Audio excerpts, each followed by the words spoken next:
Okay, now, when you're working with acrylic, you don't want to start out with a heavy color. You want to start out with almost like a watercolor.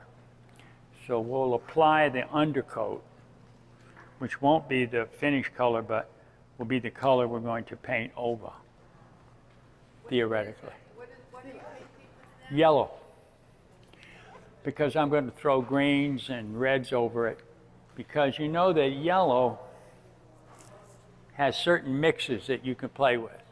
Some you stay away from, but blues and greens work well over yellow. You'll see after it dries and we lay in the action. So I'm just playing around with the elements up here. I don't copy them. I look at the contour and the shapes and see if I can get a different composition or something. Hopefully. One never knows. Everything is a guess, you know. So I'm making this super, super light. But you'll see it pretty good. Now, let me get that.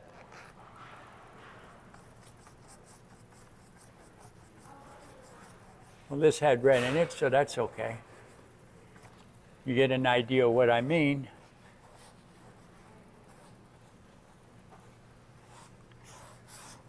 Now, the first thing I do, that had red on it, I can't believe it. Now, the first thing I always do is I get an action that controls the negative space. The negative space is what you really should be paying attention to when you're laying in the idea of your piece. So if you look at the negative space, it's all a different shape. Now, we can wipe this and make it one big tint. Doesn't matter. I'm going to do that too. But you can see how soft and light this color is. It's not heavy. It's very, very quiet. Because at the very beginning, thank you. You want to be able to shift and move and open things up. And if you're fast, you can do it with acrylic. If you're not, you're in trouble. But you can see what's happening here.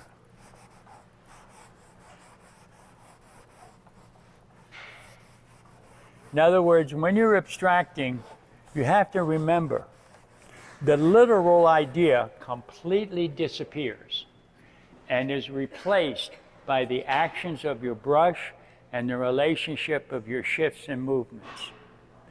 When you get away from that, when you just simply get the color against color, you're doing decoration. When you're painting, you're interacting the surface with the idea of your piece. So you start very, very soft and very, very quiet. So we're going to play with this just a little bit. I didn't want that red in there, but that's okay. The idea is the same. So I'm going to do two separate ones instead of one big one. So in this one, we're going to do a vertical. And I'm playing around with two different approaches here. Some of them I like, some of them I don't like, but that's the world we live in. Okay.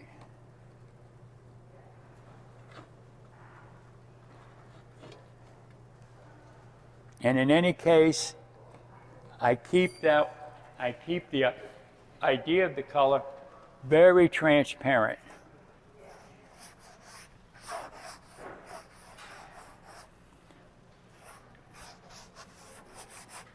The most important thing of this whole exercise and idea is knowing that you don't want to complete your work with one stroke. You want to complete your work with an action relating to what you do. In other words, no matter what you're looking at, the painting becomes your subject. You can get rid of that. Once the form is laid in there, now the painting is telling you what to do. So you're relating an action against the action. So here's a very thin blue, very thin yellow tone. Not too bad.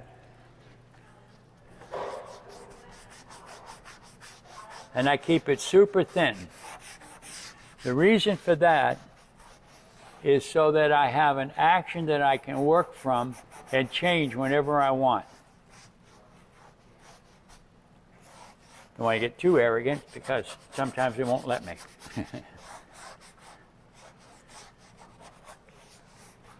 Okay, again, you check the negative space. The negative space is always the reality or the failure of the piece. And I'm pretty sure some of you will like or dislike certain pieces over others because that's the nature of everybody's mind. We all come from a different emotional reality. And that's just life.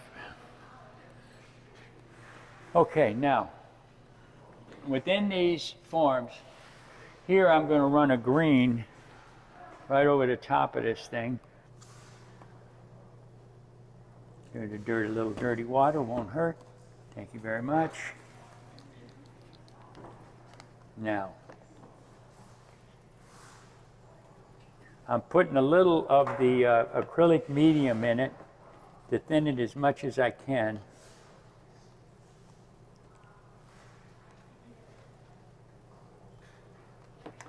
Okie dokie, here we go.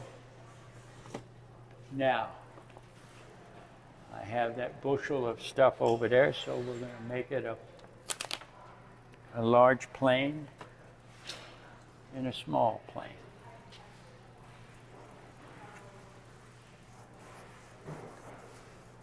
All this paint is very thin.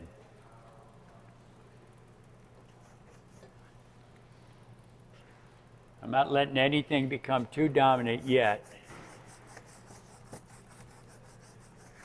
But I want to show you the thinness and how it relates to the color under it.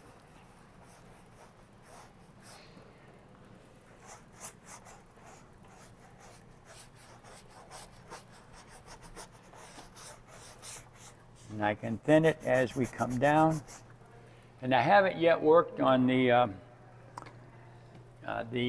negative space yet, but we will. We'll interact with that as quick as I can get this color to create a certain light and shape that I'm interested in. One never knows until you do it what you're going to end up with.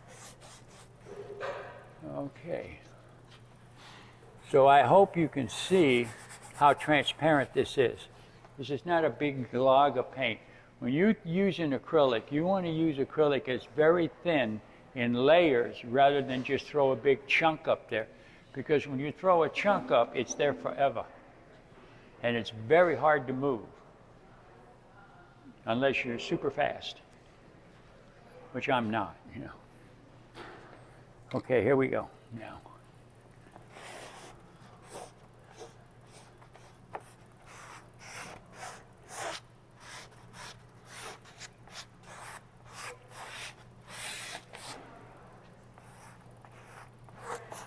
Okay. Now I'm going to change the color within the color.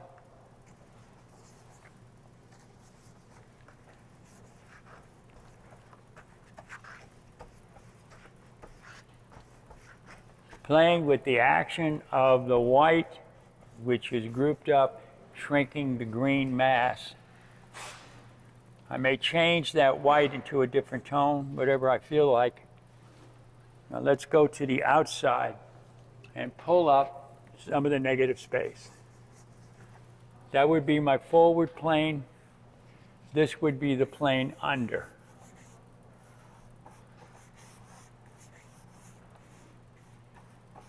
Now the reason I like white is because later on I can decide that I'm going to take this white and change it to a color once it's dry.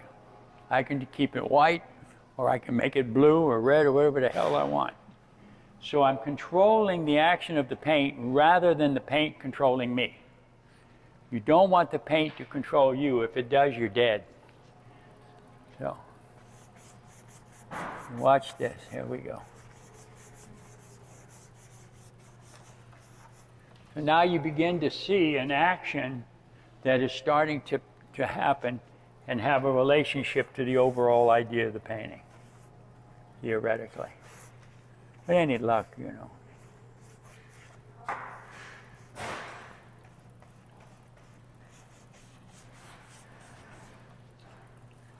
Okay, now on the blue one, let's do something different. Let's just make things absurd, you know. Absurdity is good.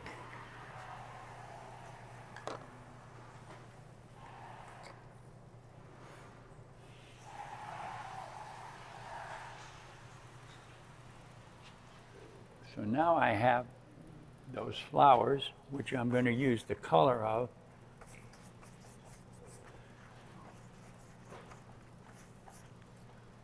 Now, if I throw 3 tones up here, I have to repeat that down at the bottom, but smaller. A lot of you guys repeat it, but you make it too equal so they don't have enough action. You always want action in your form. In other words, action is when things feel, you begin to feel them move. Now watch. Relationship, under, on top. They don't have to be the exact same color. They come from the same family. I can, as it dries, I can make it richer if I think I need to. But it's not a big smearing thing. But here, you have an action going diagonal. Here, you have a movement shifting and controlling the vertical to the diagonal. But I don't go vertical, vertical, vertical, horizontal, horizontal, which a lot of you do and bore yourself to death. And then your work dies before your very eyes, you know. But you sell it right away and do another one. You know. I've got most of you guys convinced. Frame it, sell it, get it the hell out of the house and do a better one. Put that in your collections. You're going to show that later. Okay, now we're going to do a neutral against this, or we could kick up the blue. Well, why not? What the hell? Let's play with the scheme of things. Control the action that you're playing with.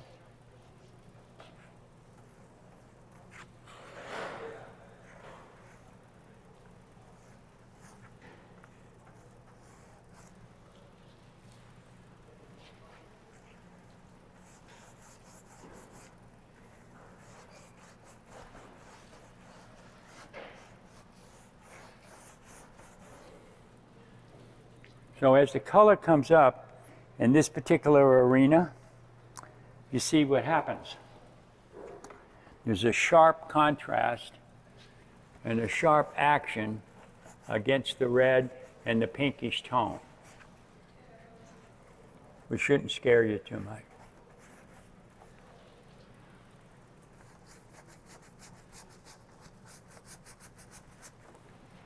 Okay.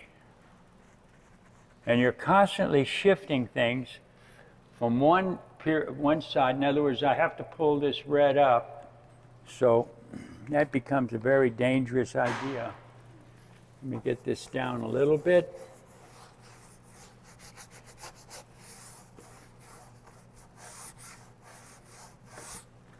Okay. Run this white over. I hate these drips, but there's nothing I can do about that. So, normally, when you work in acrylic, especially, you want to work at about a 45-degree angle so you can control the drips. Because the drips really are annoying. Here, I calm down, I keep things relatively calm in this area of the painting, but I'm slowly making an action between the blues and the pinks and the reds to get a light of the color, and the light in the action of the blue changing its position below and above, interacting, creates more interest for the light rather than just a color on a color, theoretically. If it doesn't happen, I'm sorry. Okay, let me put that in there just to make things annoying. Okay, now, here we go. I'm going to pull up the red in this corner. I'm going to pull up the red here.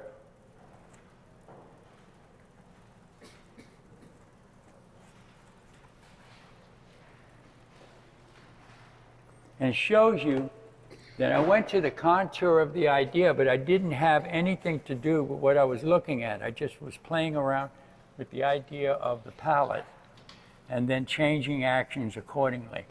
Now, say for some reason I'm annoyed with something or another, and I decide I want to change this more to a green than a blue.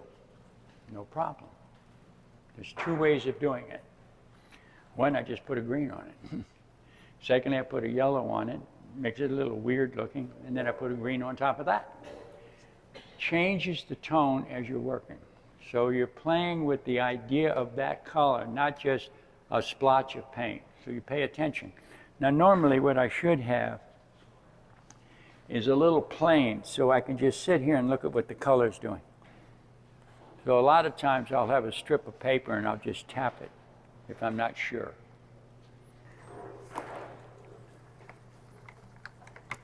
Okay, now here we go. So let's do this. Let's run this action and see what happens when the blue changes. Isn't that interesting? Son of a gun. Transparency gives you inner light. Inner light is very important to a painter because that's how they express their idea. Color against color alone is decoration. When you're painting, you're interacting the whole surface. You're shifting and moving things in and out. You're enjoying the possibility of what might happen. Or maybe not, you know. So if I change the green everywhere, I change the idea of the green, I change the idea of the piece. Theoretically. So now I have an interaction of a bluish tone under the green and a green that is playing, interrelating with the blue and the white of the paper, where it's much lighter. So everything is different.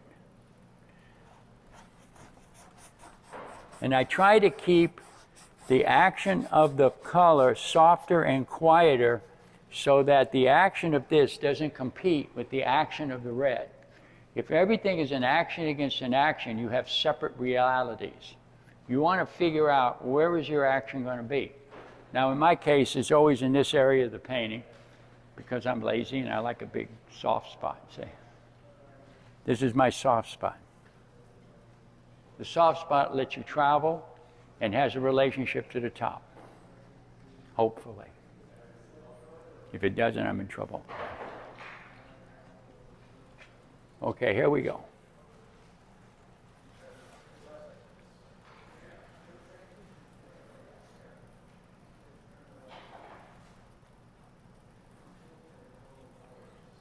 I can change the position of all colors by how I overlap or let the idea of the painting become an interest to itself. Well, let's see what happens here.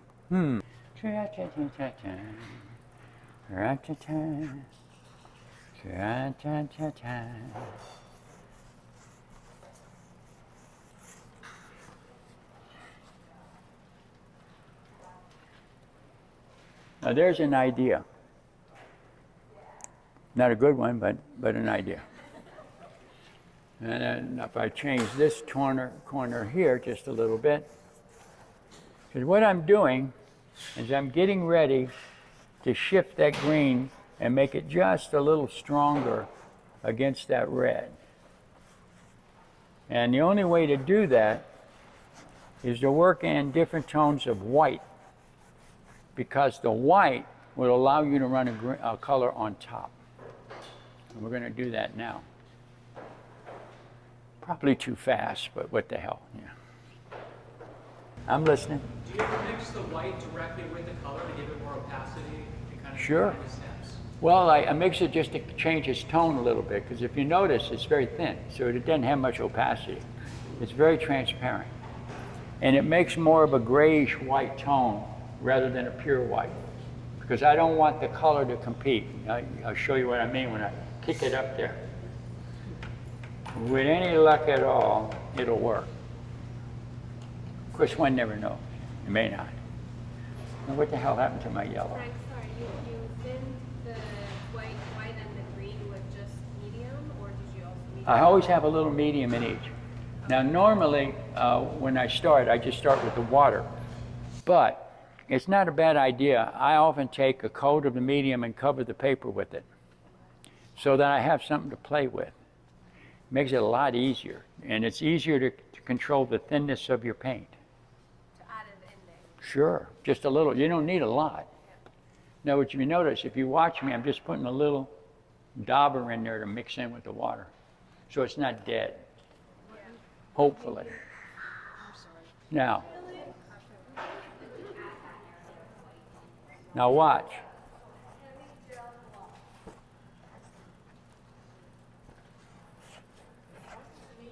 Take a look when the yellow hits that white. See what I mean? And if I let it dry, it'll get just a little richer. I'm working real quick because you guys want to see it today, not next year. Yeah. Would you add that white if you wanted to go darker on top of it? Sure, absolutely. Either way, you're going to add The white, if you have thin areas of white, you're controlling the light of the color until you're ready for what you want. When you're ready for what you want, then you let it dry and just whack it in. Would that translate to oil as well? Yeah. And oil is easier, actually. Oil gives you a lot of fun, you know. What did I do with that? Here it is.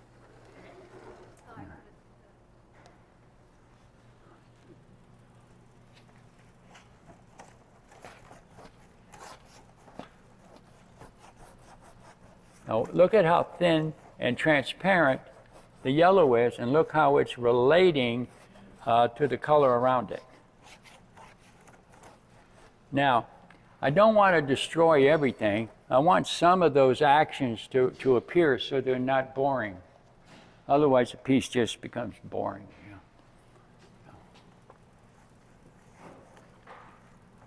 So I'm going back to my original concept, which is the green and the red, but a different tone altogether. If you paint thin, you can change things as you go along. You cannot if you're heavy.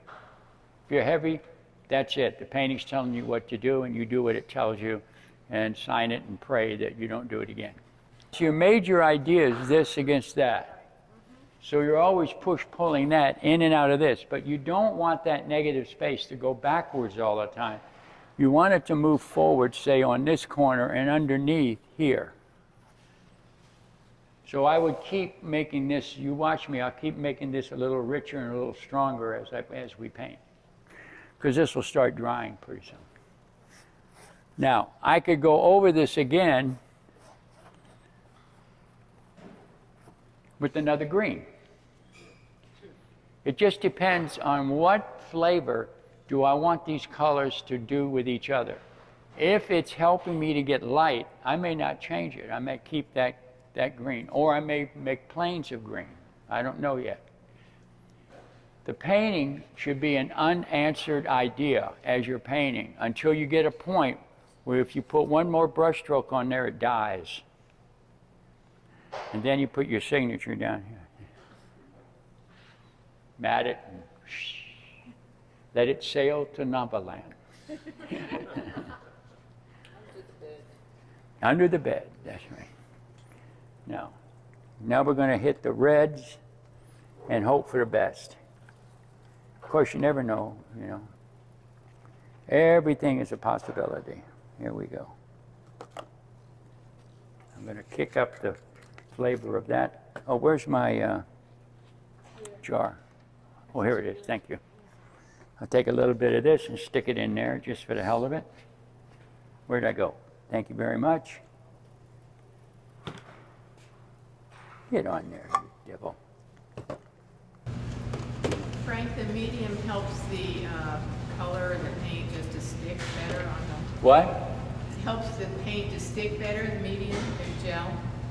stick Yeah, on the it? gel helps it quite a bit because it helps you to, when you're wiping it down, it helps the whole mix and it helps you to thin it. But I thin it immediately with a little bit of water and mix right away. I don't depend on that alone because you see what happens when I load it up. I'm going to load it up now.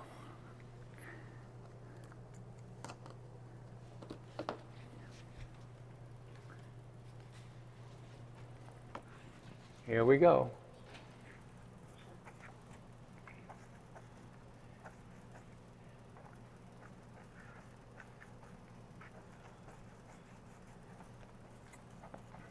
Take a look.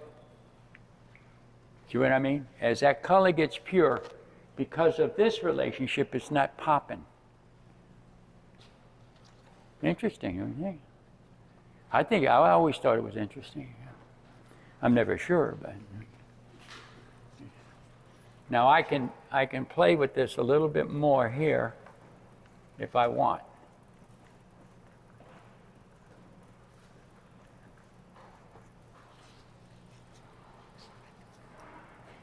I can kick these up. Let that dry and run the green, push them back. Whenever you run a line over something, you're pushing the volume away from the eye. So you're thinking in this term, what's coming towards your eye and what's going towards you. That gives you the position of all your colors, is this. Then this and this is the overlapping. So the overlapping here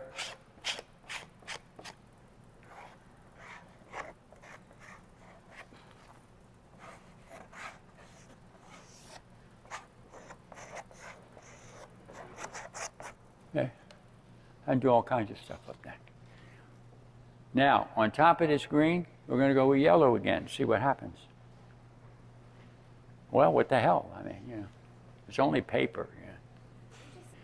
If the position of this and this are too much the same, you know that you want to pull this side up because you want to feel that thing move under the red.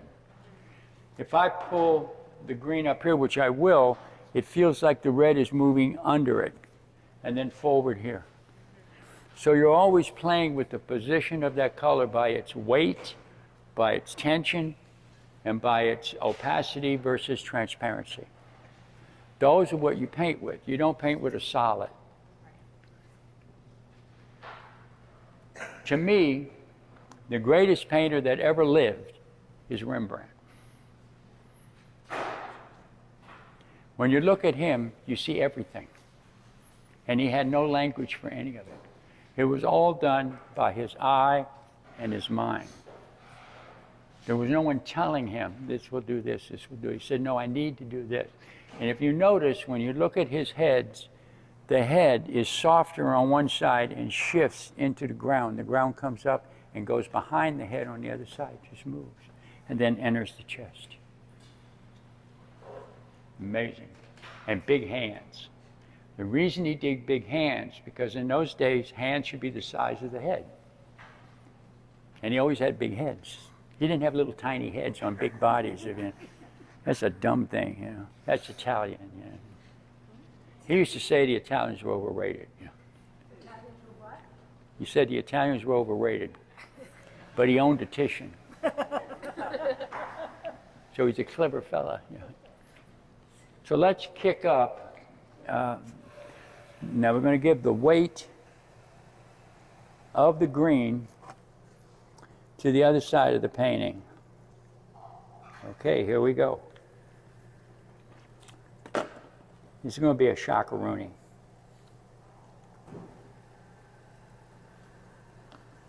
Shocking is good.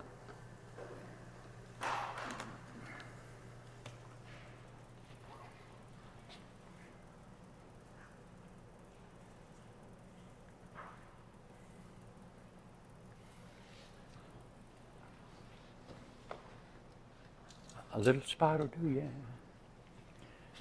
Now, if I run this here, take a look. This is automatically sliding under here. That red isn't helping. There we go. Well, that didn't help. Get out of there. Thank you very much. See that? So these little shifts, you don't have to have big, massive strokes all the time. When you're finishing your painting, you got to remember you're finishing it for someone that doesn't know you. You're picking it for their eyes. So you're hoping that someone comes along that has a brain that can organize as it's looking at your painting. Otherwise, you're out of luck. Yeah. You're just next. Now we'll play a little bit with that strong color here. I don't want too much action. And I will run that green here.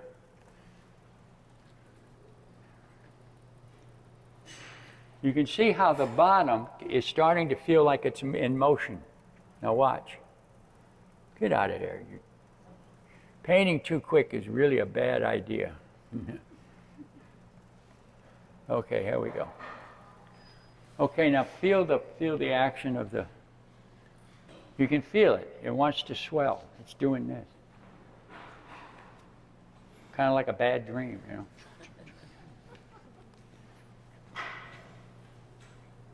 So now, we'll make this a little greener, but first, we'll control ourselves. Control yourself, please. Okay, I will.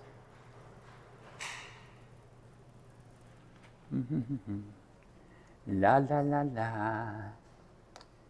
Now this is going to get really weird.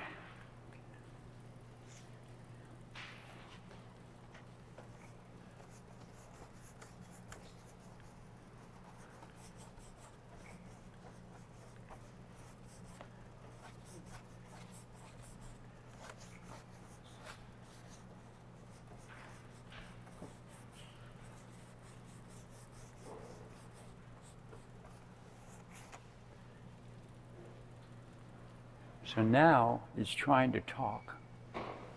It's speaking to you. What the hell are you doing to me? Yeah.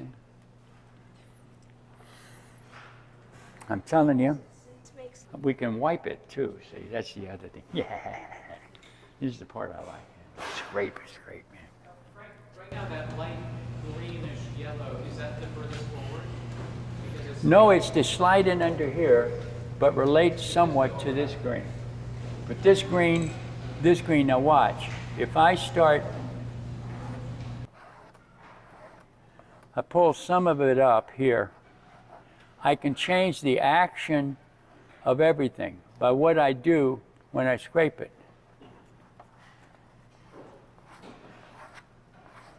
Now, you make a case, and a good one, that green has to be down here or it's too soft. So we'll do that and see what happens.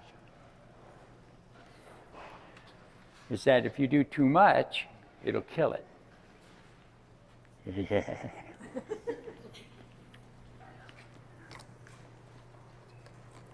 Okay, here we go. Just like the real person said. Come here, my love.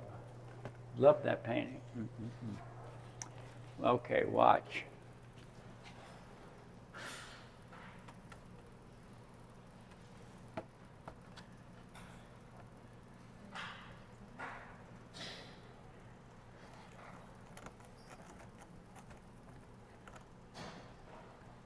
See what happens? Everything gets quiet. And that may not be to your satisfaction, so be careful. Because you may want to get juicy in there and you don't have the space for it. We'll kick it up here.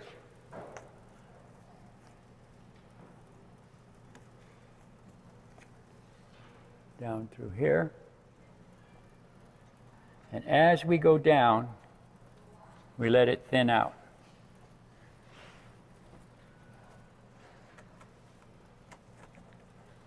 So you see what happens? You have a complete idea now, but it's quiet. So, if it annoys you, you do something else. So here's what we do. Come here, my little devil. Thank you very much.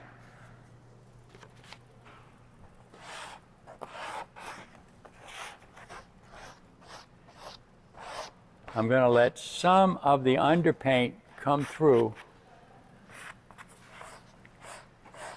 break up the action of that, but keeping it very soft. I'm not letting any of these marks compete with that. All these marks are quiet. But they make a relationship that's more interesting as you're painting because the tone coming up is interacting with the pure green.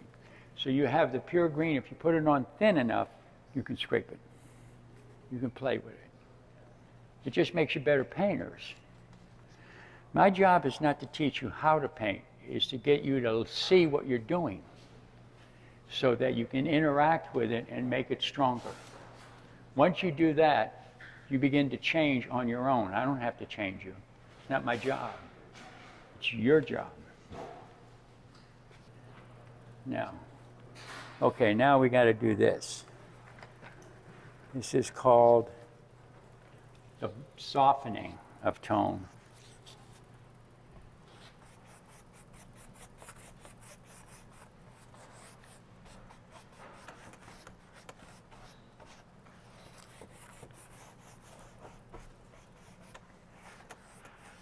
It's going to shock you when I take the bandage off the edges, what happens. Okay, that is this is probably the simplest of all the designs I've ever done. I push this back very quickly because I want it to slide into that green. I don't want it to come out. This little action makes this more interesting. Without that, it's just a nice decoration, hopefully, at worst. All right, now we're going to go to the other one, which is dry. Here, let's see what we do. We're going to go to the outside. Is that dry? Yes, it is.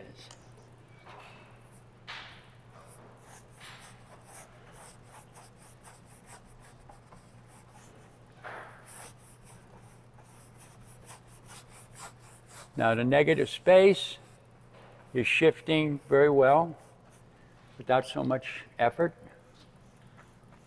You do that to me, you jackass.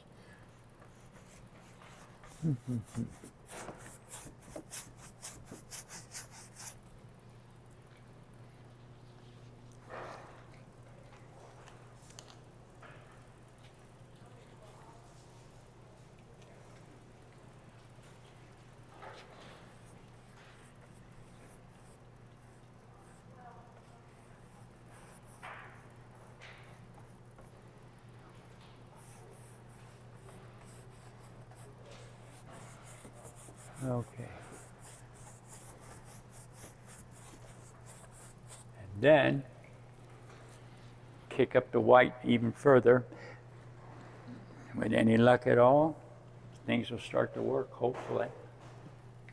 One never knows. Life is kind of like that. There we go.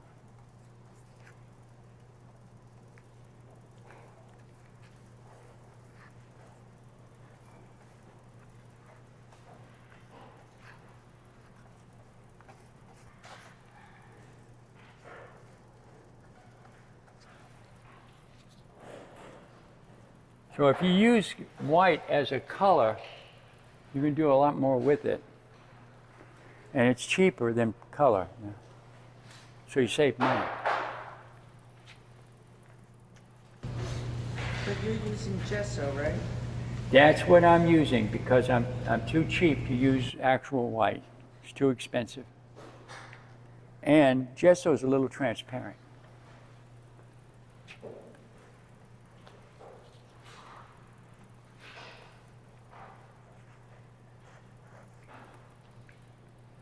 So far, so good. Okay. So now, we're going to do the weird thing.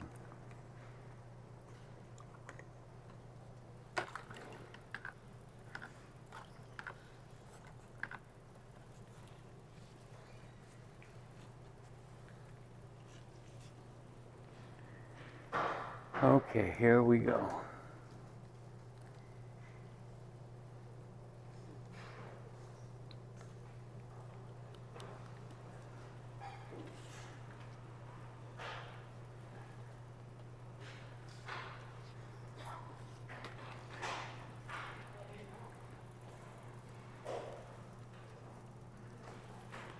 If I change the position of the green, it becomes more of an idea and less of a background.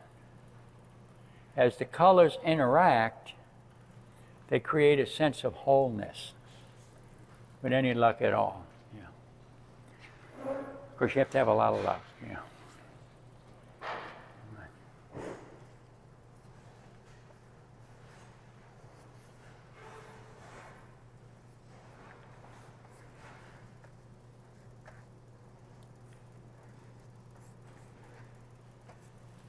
Now, the interaction of the green and the white make an interesting, I think, play in the Song of Color.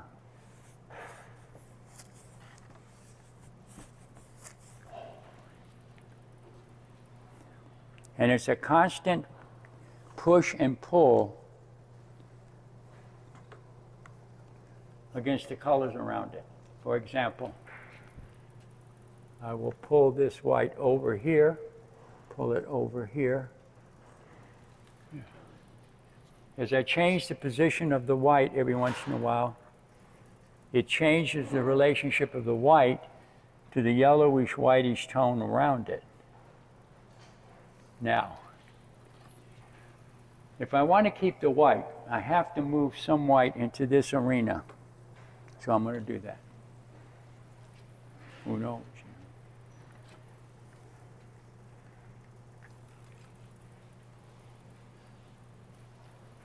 More of a gray because I'm working so fast and I'm kicking up some of the green, but still working because it's a lighter tone against the deeper tone. So now the bottom is too strong, so I just knock it down.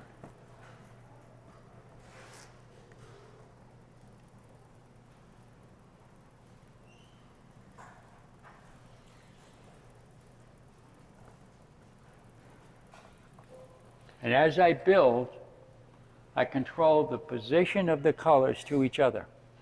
They're not all on the same line. They're not all sitting like this. They're doing this. If I have the movement, I have control of your eye, and I'm getting you to see the surface and not just one element within the surface, hopefully. Now, let's do this. Let's destroy the whole damn thing. Why not? You know. Let me get that in here. Now, come here, you devil.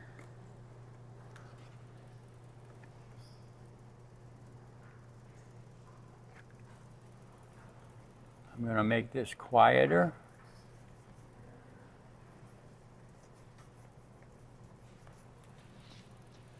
So now I have an explosion of color going up the plane. I'm controlling the transparency and the opacity. I could sign it and move on. But then you guys wouldn't learn anything, so I have to do something else. So any luck at all, we won't kill it. One never knows, but we'll do our best.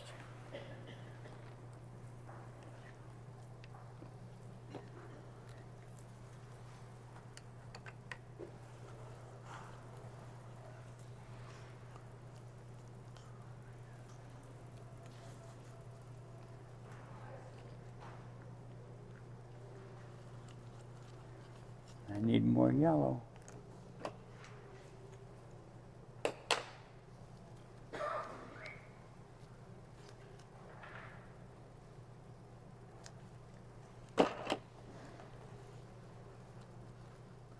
There we go.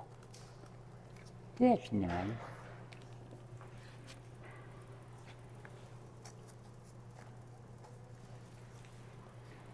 There you go, look. That simple extension of opacity to that area affects everything your eye sees. So we'll bring it down here. And with any luck at all, it should be transparent enough to sit under. There you go. So now you have a simple diagram of planes of color in motion that become more than color in motion. It becomes what your eye sees and your mind does. with any luck. Okay. Now we can wipe this out and do something else. Ready? Cezanne. Acrylic under oil. That makes sense? Yeah. You start off with one color, thinking to begin with, one color, or you said something about 3 colors. Yeah, I always work actually 4 colors because I'll use, say, a violet, ultramarine blue, and cerulean blue. But I'll always have a neutral. And I'll have a white, always a white as a neutral. It'd be my 4th color. Then I mix all 3 of those colors with a little bit of white to start my painting. I never start with the pure color. Yeah, here you only use 2 colors. Yeah, sure. Well, white, green, and yellow. Pretty simple. You want me to throw another one up there? No, I was just curious about that choice. I was as curious opposed to about 3. what would happen if a new color was introduced. Well, we'll throw some red up there if you want. I was curious about what would happen if. All right, we'll do it. Yeah. Well, we got nothing to lose. It's just paper. Because Yeah. there's a drop of red. I know, and I like it. Right here. That's on the tape. Right, oh, right, but you get a In hint the of inside. Yeah. what it might look like. Well, we'll see. Let's do this.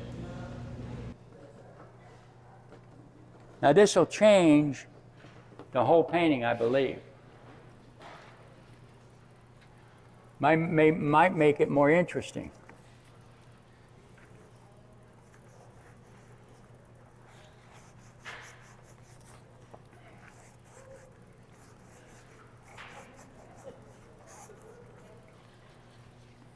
What happened? The red comes forward with the speed of light. The green goes away. Now you have to manipulate that green. If you're going to keep it, you have to manipulate it. But you can't, theoretically.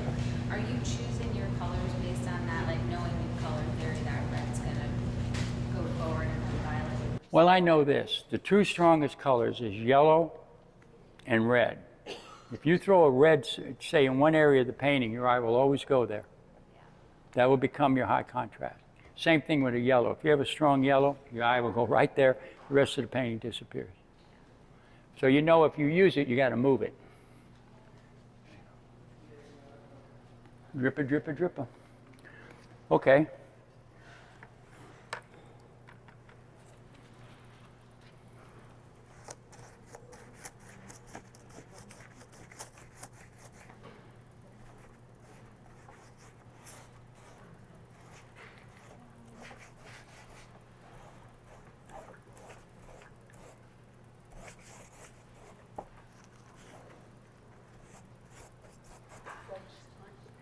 Take a look at what's happening. Aren't I good? Now, let me play with the, come here, you little devil. Play with the green a little bit.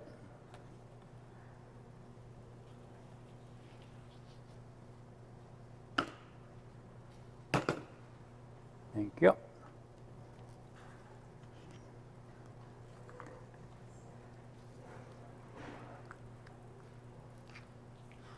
Now I'm going to move the green to different positions all the time.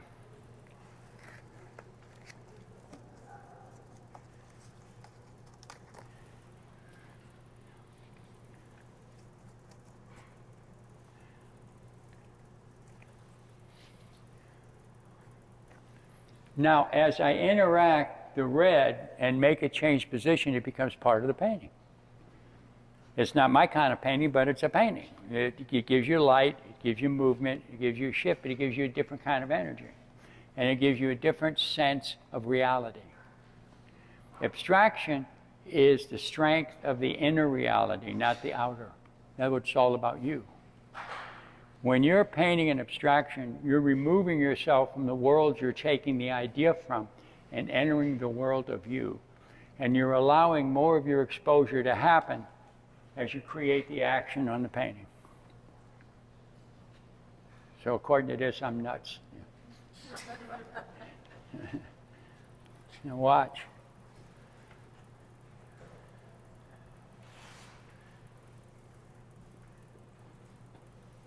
See what's happening? Pretty simple. Pretty simple stuff, don't you think?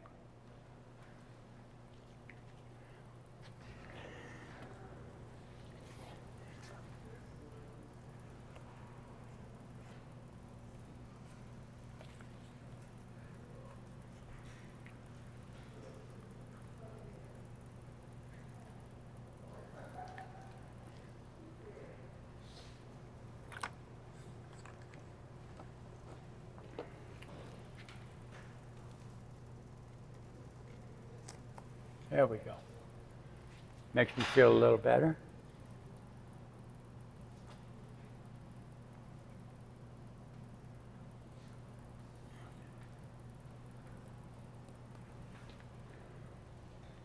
Okay. Well, I lost the ability to destroy this, so let's see if I can do this. Yeah, it's dry already.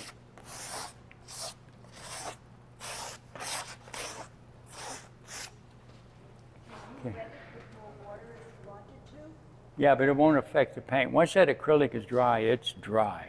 Most of you guys that work with acrylic understand that.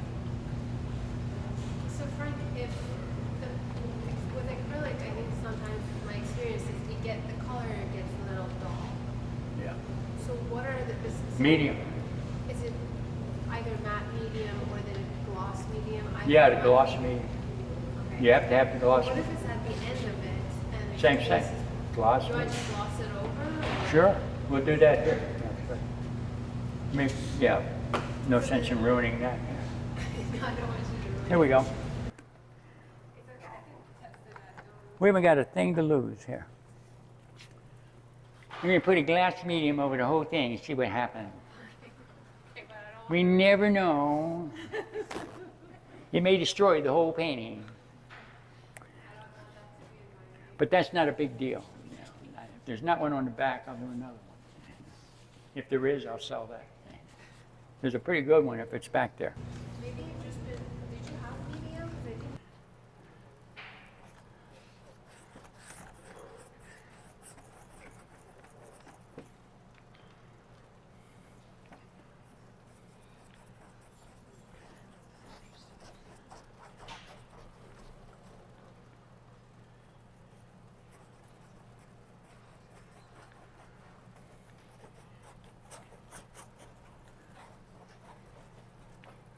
Well, it's interesting, I have to say that.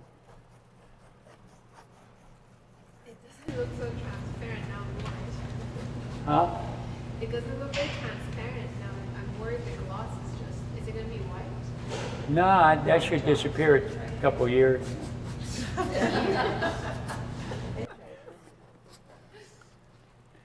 Now watch, we'll run a color over the top, just see what happens.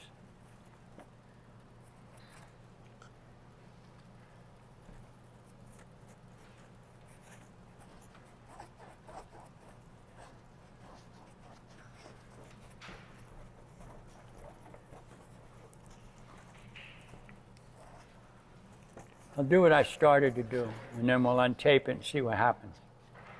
One never knows. Dun, dun, dun, dun, dun.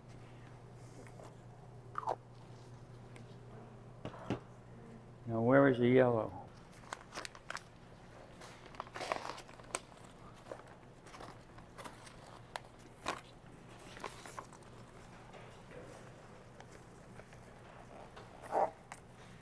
Son of a gun, look at that.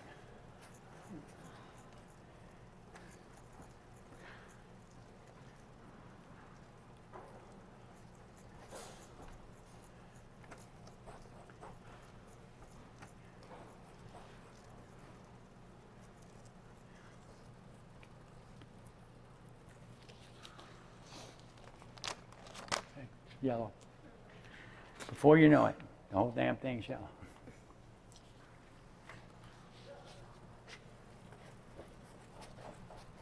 Now that's sitting basically on top of the mix, so you can see what's going to happen. We have to go back and make the red a little stronger if we want it to move. Otherwise, we're out of luck.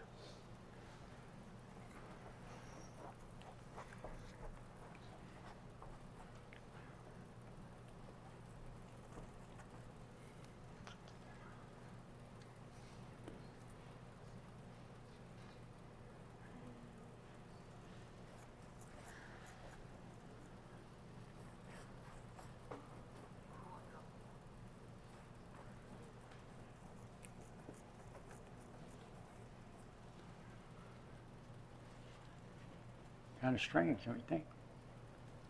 So you can put a green on top of that when it's dry. And it should have more light as it ages, you know. Of course, one never knows, you know. Who knows? Okay, so now bring the red up.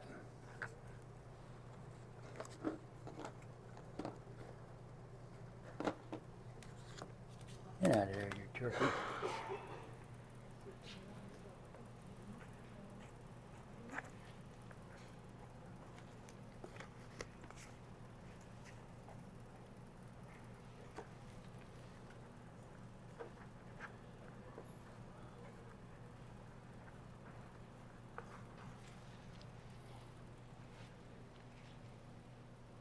So if I control my push-pull, I control the action the eye sees.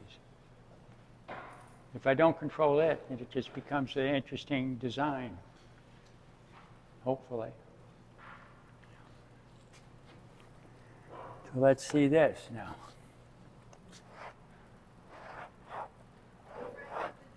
Oh, the yellow's sitting on top of the green, so the yellow and the green are constantly changing. That yellow will become more green as it ages.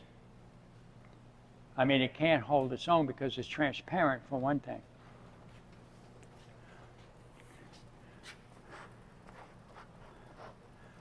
So I'm going to take the action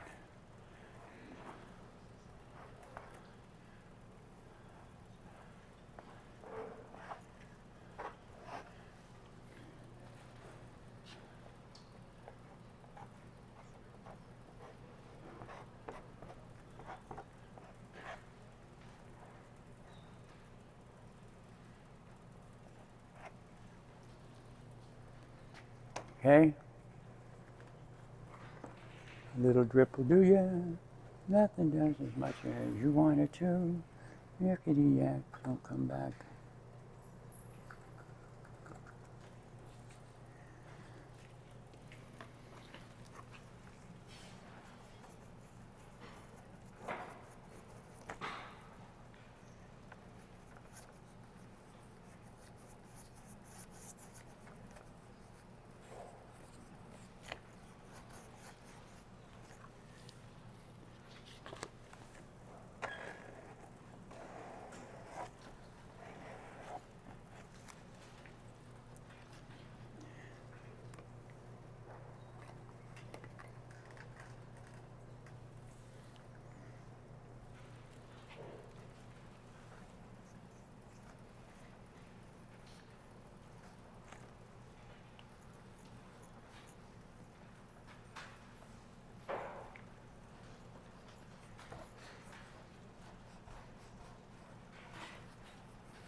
So that's why earlier you said you don't recommend Yeah, oil over acrylic or gesso.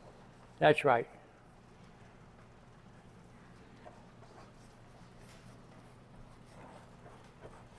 I'm going to throw green back over this again because we were playing around and I thought it was interesting, but boring.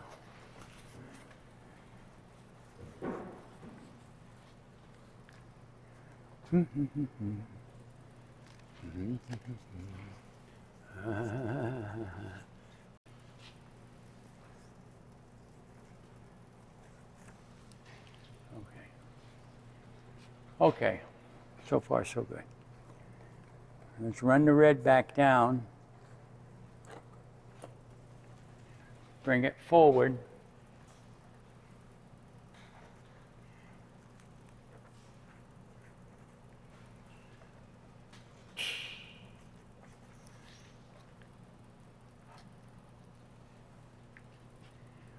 So far so good. Still a simple piece of nonsense.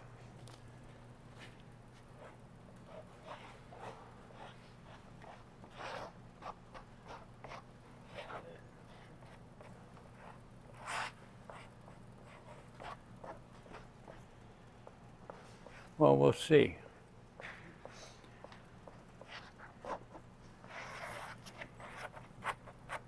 Let's see what happens.